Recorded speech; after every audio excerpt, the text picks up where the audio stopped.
विद्यार्थियों, इसके पहले अभी तक मेरे 16 वीडियो लेक्चर अपलोड किए जा चुके हैं। ये मेरा 17 वीडियो लेक्चर है जो कि आज आपके सामने है। विद्यार्थियों, अभी तक हमारी काफी चर्चा the Indian contract act second पर हो चुकी है। आज मेरे द्वारा जो विषय लिया गया है वो है what is the authority given by principal to agent. एक एजेंसी के मालिक द्वारा यानी प्रिंसिपल द्वारा अपने एजेंट को क्या प्राधिकार दिए जाते हैं, इस बात पर मेरे द्वारा आज चर्चा की जा रही है। देखिए विद्यार्थियों, define the authority given by principal to agent. Agency संचालक यानी कि जो प्रिंसिपल होता है, मालिक जिसे हम कहेंगे, उसके द्वारा अपने अभिकर्ता को यानी एजेंट को क्या प्राधिकार दिए जाते हैं, इस बात पर आज हम चर्चा करेंगे। ठीक, यहाँ मैंने पॉइंट वाइज डिफाइन कर रहा है, एक एक करके हम उसको समझ लेते हैं। नंबर फर्स्ट, एक्चुअल अथॉरिटी यानी वास्तविक प्राधिकार। वास्तविक प्राधिकार को दो भागों में बांटा है, एक्सप्रेस्ड अथॉरिटी यानी अभिव्यक्त, इम्प्लाइड अथॉरिटी यानी विवक्षित, ऑस्टेंसिव अथॉरिटी यानी कि दृश्यमान प्राधिकार, थर्ड अथॉरिटी इन इमरजेंसी आपातकाल में प्राधिकार, इफेक्ट ऑफ मिसरिप्रेजेंटेशन मिथ्या विपदेशन का प्रभाव।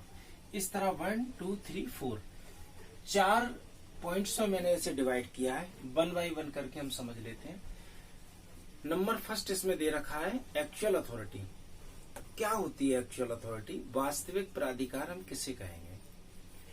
विद्यार्थियों, वास्तविक प्राधिकार से तात्पर्य है कि जब किसी कार्य को करने के लिए एजेंसी मालिक यानी कि प्रिंसिपल ने अपने अभिकर्ता यानी एजेंट को किसी कार्य को करने के लिए लिखित या मौखिक रजामंदी दी है, तो उस रजामंदी को हम वास्तविक प्राधिकार कहेंगे।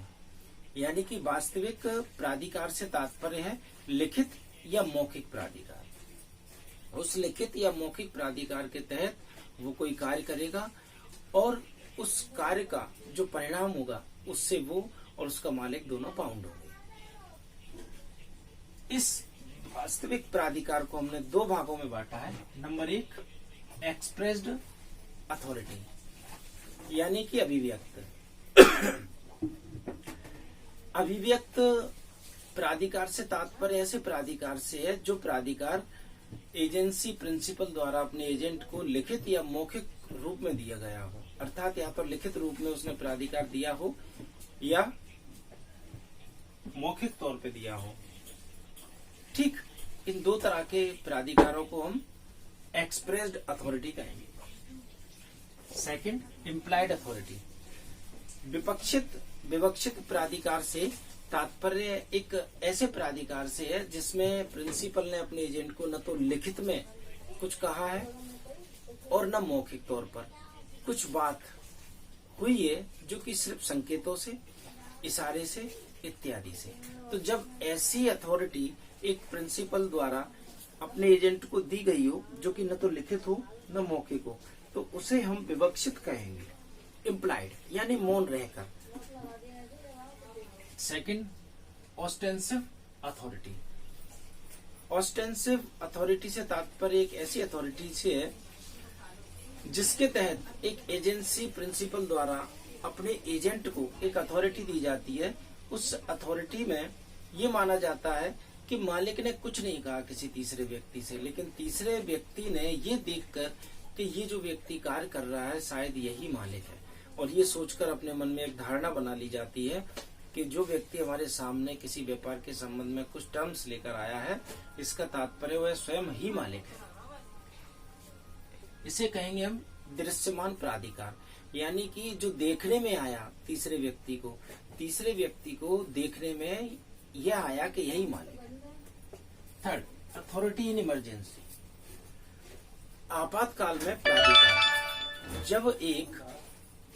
जब एक एजेंसी मालिक द्वारा अपने एजेंट को कुछ प्राधिकार दिए गए हैं और वो प्राधिकार आपातकाल के लिए दिए गए हों, जैसी कुछ ऐसी आपातकाल की परिस्थिति है जिसमें कुछ कदम उठाना है, तो उसे हम authority given by principal in a emergency period.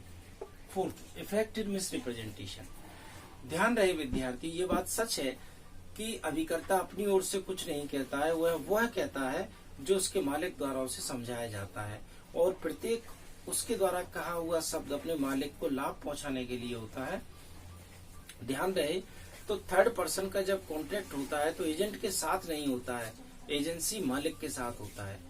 इसलिए एक बात क्लियर है, जब अभिकर्ता अपने मालिक को लाभ पहुंचाने के लिए कुछ कार्य करता है तो डेफिनेटली उसके लिए कॉन्ट्रैक्ट बिटवीन द प्रिंसिपल और अदर पर्सन।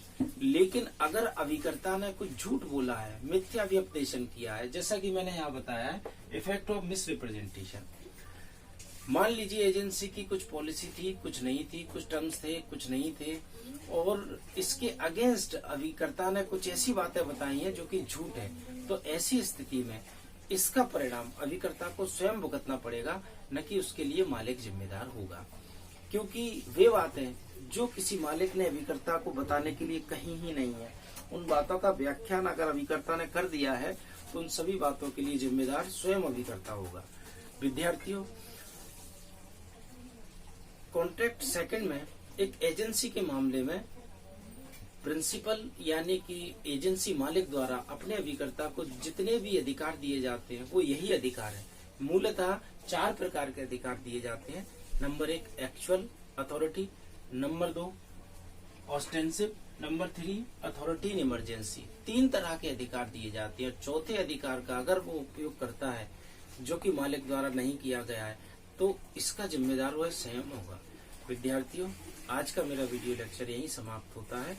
आगे भी आपको मेरे वीडियो लेक्चर मिलते रहेंगे। धन्यवाद।